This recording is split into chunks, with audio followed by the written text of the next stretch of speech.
Sergeant Butters. Sergeant Butters. Sergeant Butters. With a name like Sergeant Butters, you're bound to become popular. But for one small town, a feline member of the force caused a controversial catastrophe.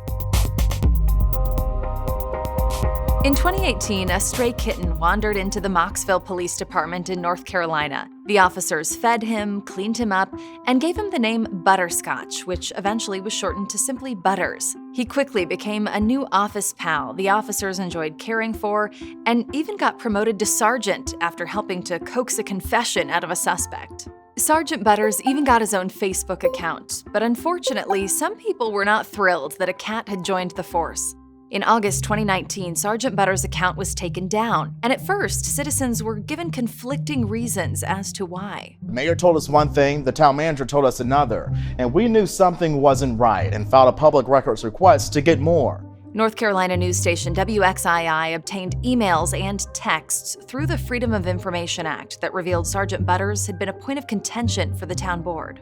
Matt Settlemyer, the town manager, Amy Vaughn Jones, a member of the town board, and police chief Pat Reagan were all key players in the situation.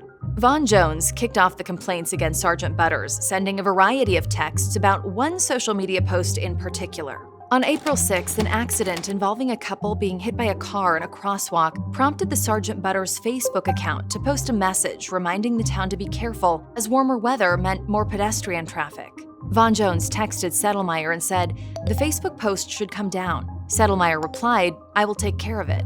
He went on to say, "I'm sure they were trying to get out some information about being safe downtown now that the weather is nicer. We will create a page to separate the PR element from the press release info that needs to be distributed to the public." Vaughn Jones replied, "Sounds like a great idea, and maybe not from the cat." Emails from Brent Ward, the former mayor pro tem of Mocksville, showed concern over the structure of the police department, and in one wrote, "I think it would be a good idea that the Facebook page of Sarge Butters be taken down permanently. This should not be the face of our police department." The page was finally deleted after a controversial post was made about Jeffrey Epstein, a financier who committed suicide in prison after being convicted of various sex crimes. Settlemyer claimed the post was in violation of the town's social media policy. It was then announced Sergeant Butters would be rehomed. The dismissal of Sergeant Butters caused what can only be called an uproar, or perhaps an up meow in the community. A lot of folks have hurt this past week, and it could have been all avoided in the first place. It just exposes the character of the leaders in this town. How many people are homeless in this county? How many old people don't eat? And we're sitting here worried about a cat that has a place to eat tonight, a place to sleep tonight, probably has kids watching over it, and that's all we can do is get together to gripe about a cat. Throughout the exchange, Vaughn Jones continued expressing concern, including about a pregnant police officer and whether her safety would be an issue around the cat, texting, "Good afternoon, Matt. Also wanted to ask about having a pregnant female officer at the PD with the cat and litter box. From my understanding, there is a litter box in the female bathroom, which could be fatal for the female officer. If the cat is Officer Black's cat, it might be prudent for the cat to be taken to Black's home residence. I love animals, but I am concerned for the officer's health and that of the unborn child." Vaughn Jones was referring to a parasitic infection transmitted through cat waste, which can lead to deformities in the fetus or even a miscarriage. She went on to say, "I had a few minutes today and stopped into the PD. When was the last time you were there? I noticed the cat was still there and lots of cat toys in the front office area. There was a litter box with litter in it in the women's bathroom."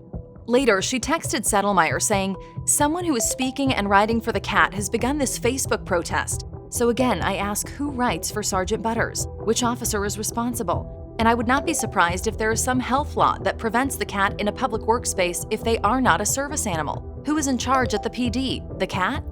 The texts were not just about Sergeant Butters. In other messages, she asked Settlemyer for details about the police department, including information about the officers who worked there. So what really happened? Initially, Settlemyer said Sergeant Butters needed attention outside the police department and refuted claims that the request came from a town board member. To get to the bottom of this cat mystery, we spoke to WXII reporter Devonte McKenzie, who's been following the story since the day Sergeant Butters wandered into the station. When I first got the tip that, okay, this Facebook page for a cat was taken offline. I was like, okay, what's the big story? The community was just irritated. They were ticked off. And once that story was out, I got several more tips like, okay, there's more to this. Like, why would the police department take away such good PR? What it boiled down to was small town politics. I think that's why it caused so much uproar, because they knew that the person who wanted the cat removed was getting their way, and they didn't like that. Initially, the whole thing started off with a lie. I called the mayor and I said, is it true that a town board member walked into the police department and demanded the cat be removed? And the mayor told me, yes, that's what happened. Before I called the mayor, I called the town manager, and he said, no, that statement is false. So you have the town manager saying, no, that's not true, but the mayor saying, yes, that's true. So I said, well, put them both out there, let the community see that. And I mean, you make your own judgment. In some of the messages from that FOIA request, members of the town board claim they were harassed because of the decision to remove Sergeant Butters. And I understand one member even experienced some vandalism.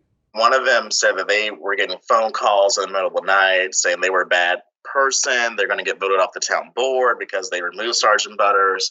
And then after Amy Von Jones spoke openly at the town hall meeting, there was a dead black snake on her mailbox, and there was also vandalism of campaign signs. I know that SBI had to also get involved with that case. At one point in time, I thought stuff was going to happen because also at one of the town board meetings where Amy Von Jones first openly spoke, her son was also in attendance saying if someone wants to come to his house, he'll be waiting. Thankfully, to my knowledge, nothing happened. But when you hear stuff like that, when that's presented in the public light, you wonder what's going to follow and what's going to be to come. So essentially, Sergeant Butters was a catalyst for the town board to, as you mentioned, bring up other issues about the police department. And as I understand, there was an internal assessment done of the Mocksville Police Department as a result of all this. The police assessment happened from an outside consulting firm. They came in, they interviewed a lot of the officers, and when they first started the assessment, they had concerns from the officers that changes are going to happen. They had fear of retaliation, that this stuff was going to get leaked. And there was a lot of stuff with some structural changes, more officers on the street, less command staff. But I think the police chief, he was just recently put in that position. The assessment came back and said a lot of these problems started prior to his enlisting as chief. So I think what he was already doing was stuff that was in the assessment. But I think those were the two big takeaways from that assessment. So the community has reacted very strongly to everything that's happened, and there have been a number of social media initiatives from community members to reinstate Sergeant Butters. There was a Facebook group initially called Save Sarge Butters, and that was just a collective gathering of people who felt strongly about the town board and what happened. And, they want to see some changes to the landscape of the town board. Another is there's two people, I believe, behind a new program called TAILS. And TAILS stands for Transparency for Animals in Lieu of Sarge. I know they plan on taking this to court because they also filed FOIA requests, and they believe that some of those requests aren't fulfilled exactly 100%. They're not getting what they know is out there. So is there an overall message we can take away from all of this? To journalists, I think my fellow colleagues, let this be a lesson learned. You get a tip and you might say, this is silly, there's no story here. But start off, and if it becomes no story, great. But if you continue to peel those layers of an onion, you're going to get to the core. And I think that's exactly what happened here. Sergeant Butters was the catalyst for change at the Mocksville Police Department, because without this, that outside consulting firm, that assessment probably would have never happened. But now that it happened, they can make those changes and proceed to a better police department. I think that we saw a lot of good come out of Sergeant Butters in the long run. And I think that good is only going to continue as the story progresses. Okay, so the question burning in everyone's mind, where is Sergeant Butters now?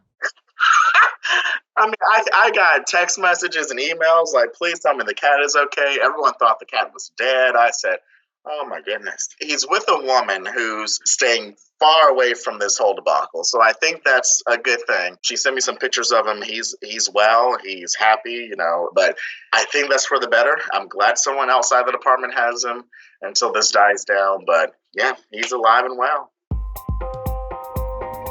Where do you stand on the Sergeant Butters issue? Should the police department be allowed to keep him? Or do you believe the cat has no place there? Perhaps you're of the notion that, as one community member said, it's all a waste of time. Let us know your thoughts in the comments below. I'm Alexandra Stone. Thanks for watching. Click here for the next video. And if you liked this episode, subscribe for more stories like this.